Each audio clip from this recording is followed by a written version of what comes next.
Carlo Ancelotti a des doutes sur le meilleur niveau de Kylian Mbappé au Real Madrid. On va voir tout ça dans cette vidéo. Salut à tous les gars, c'est Azial. Aujourd'hui, on se retrouve pour une nouvelle vidéo. On va réagir à une petite conférence de presse, en tout cas une petite déclaration de Carlo Ancelotti en conférence de presse, où il parle de Kylian Mbappé. Notamment, il se pose la question de est-ce qu'à l'heure actuelle, Kylian Mbappé a déjà retrouvé son meilleur niveau. On sait qu'il y a un petit peu un flou autour de tout ça, donc on va se poser la question. Et aussi, est-ce que Mbappé peut avoir un prime plus conséquent au Real Madrid sur les futures années que ce qu'il a déjà eu? C'est-à-dire que, est-ce que le prime d'Mbappé, on l'a déjà vu, c'est-à-dire sur les années qui sont passées, ou est-ce qu'on peut voir un Mbappé encore meilleur que ce qu'on a eu sur les années précédentes au Real Madrid sur les prochaines années? On le sait, ces derniers temps, Mbappé quand même retrouve un peu des jambes, il y a des choses très intéressantes qu'on voit de son côté par rapport à il y a quelques semaines, quelques mois, c'est quand même de mieux en mieux. On va l'attendre au tournant ce week-end, là, dimanche, lors du Classico face au Barça en finale de Supercoupe d'Espagne. Ça va être un match, je pense, très important pour la suite de la saison d'Mbappé au Real Madrid et pour la suite de, même limite j'ai envie de dire, de la carrière un peu, parce que ça peut être encore une fois un tournant en tout cas pour les prochains mois, parce que comme je vous l'ai dit, Mbappé il va un petit peu mieux en ce moment, mais si jamais tu rechutes et tu refais une contre-performance face au Barça en finale de Supercoupe d'Espagne, tu peux très vite replonger dans le côté négatif et ça peut, tu vois, refaire une spirale très compliquée et très compliquée à en ressortir.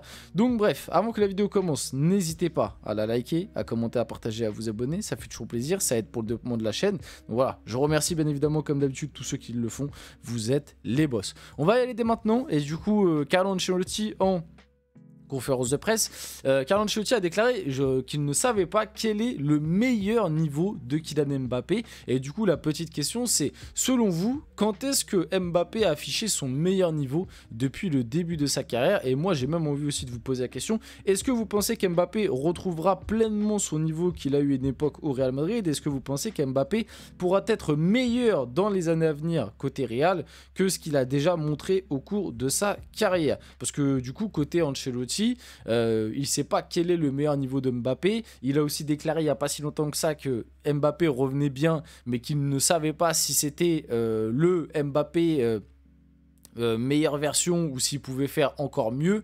Donc tu vois, il y a un petit peu cette interrogation là de se dire, même côté Ancelotti, est-ce que le Mbappé que j'ai actuellement c'est le meilleur Mbappé possible ou est-ce qu'il peut faire encore mieux, parce que Mbappé montre des meilleures choses en ce moment. Donc voilà, commençons du coup par la question posée juste ici. Selon vous, quand est-ce que Mbappé a affiché son meilleur niveau depuis le début de sa carrière? Pour moi c'est indéniable et j'en ai déjà parlé des tonnes et des tonnes de fois sur la chaîne.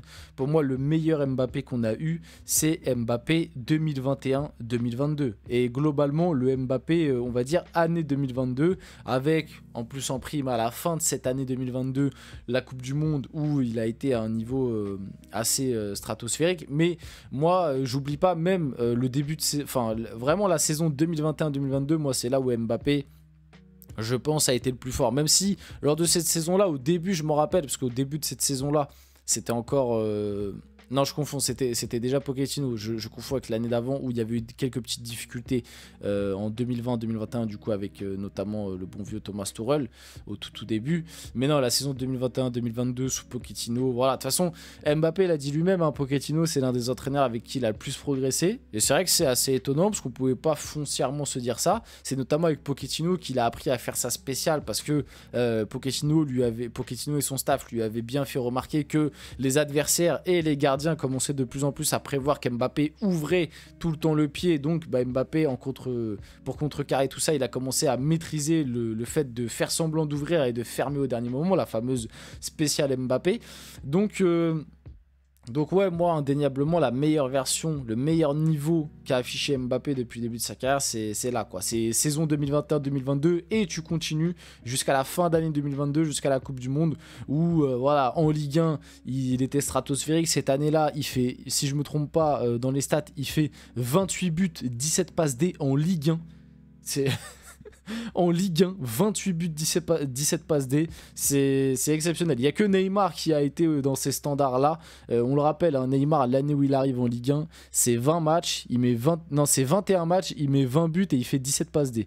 En Ligue 1, non, ou 11. Non, 11 passes D, je me suis un peu emballé je crois. La première année de Neymar en Ligue 1, c'est 21 matchs, 20 buts, 11 passes D.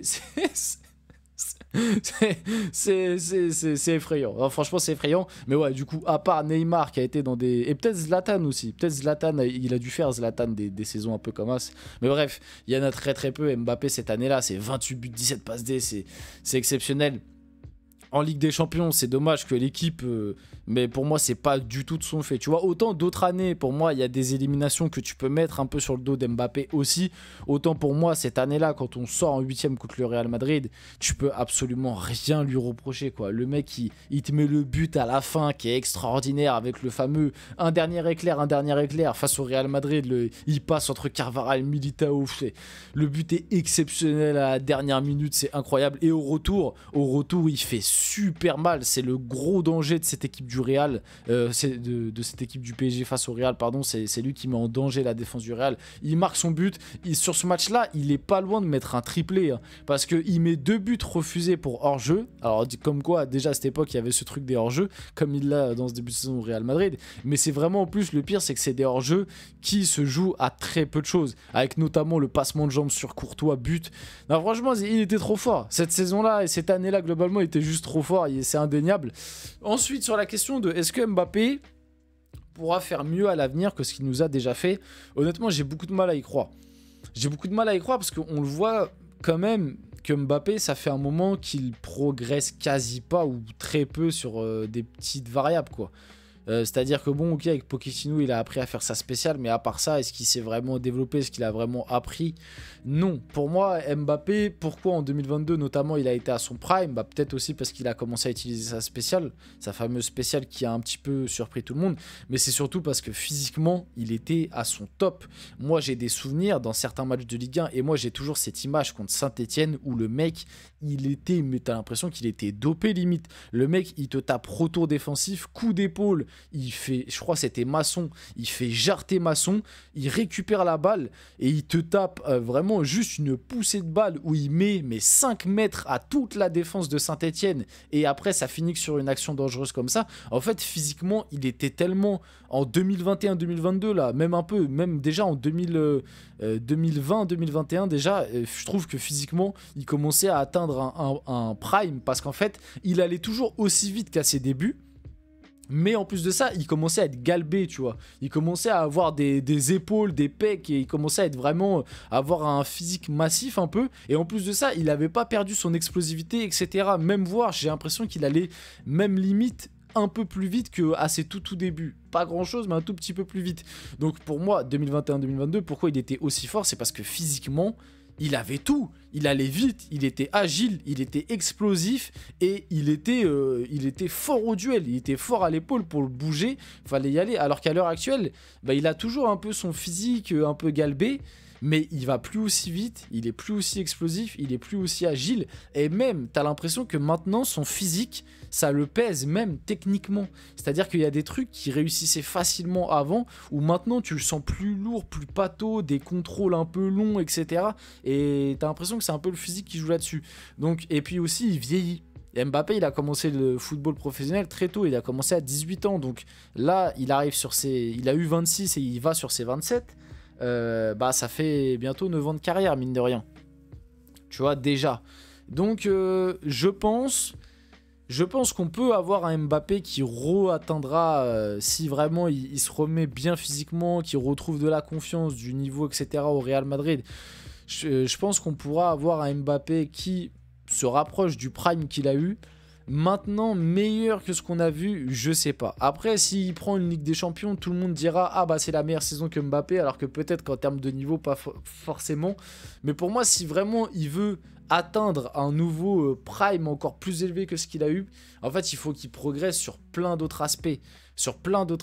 Notamment techniquement, notamment dans dos au jeu, notamment dans la surface, notamment son jeu de tête, parce qu'on l'a bien compris, je pense qu'Mbappé finira sa carrière numéro 9, déjà qu'à l'heure actuelle il joue 9 au Real, hein, même s'il dézone un peu, bon voilà, il joue 9, et je pense que plus les années vont passer, moins il aura de jambes, il finira sûrement numéro 9 comme un Cristiano Ronaldo. Donc s'il veut continuer à performer dans ce rôle-là à l'avenir, et peut-être du coup retrouver un nouveau prime comme Cristiano l'a fait, hein. Cristiano a eu un nouveau prime passé 30 ans.